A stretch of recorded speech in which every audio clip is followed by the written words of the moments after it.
Isang pulis ang huli sa aktong rumaraket sa pagpasada ng kolorum na van.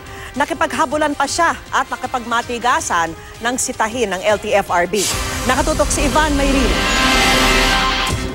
Kuha ito sa kanto ng Naia Road at Tambos Service Road sa Parañaque dakong alas 7 ng umaga kahapon.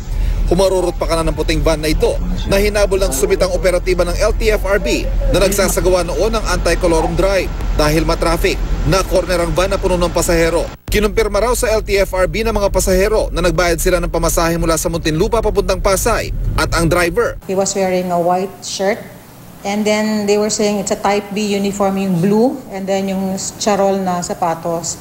And meron siyang, they noticed that merong baril sa side. Pero wala namang maibigay na police ID ang driver na nakilalang si June Ancheta.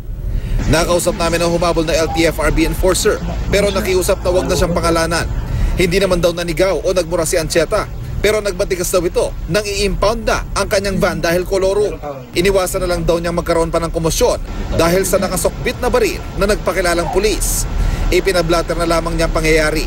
Kinumpirma ng NCRPO na pulis nga si PO2 June Ancheta at pansamantalang nasa Regional Personal Holding Unit. Hindi raw makontak ang kanyang cellphone at hindi rin nag-report mula kahapon. Sabi ni PNP Chief Ronald Bato de la Rosa, iligal at paglabag sa batas ang ginawa ng pulis at kailangan niyang managot. Naiintindihan naman daw niya kung bakit rumaraket ang pulis. Pastawang walang kinalaman sa duga, walang kinalaman sa pangungutong. Yung kolorum operasyon niya ay para magkapera siya, pangkaso sa pamilya.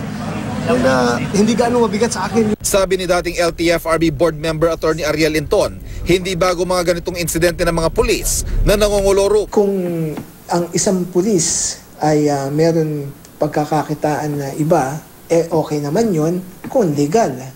Pero illegal to kolorum to Police, you are supposed to be law enforcers. And then do not put pressure on us. Our enforcers are just doing their jobs, no? It has to be ang application ng law, pantay-pantay lang po. We cannot be selective. Ipinarating na raw ng LTFRB sa DILG ang insidente at nais nila na isuko ni Ancheta ang kanyang van. 200,000 pesos ang multa sa mga kolorum na van. Pinasasampahan din siya ng kasong administratibo sa PNP. Ivan Mayrina, Nakatutok, 24 Oras.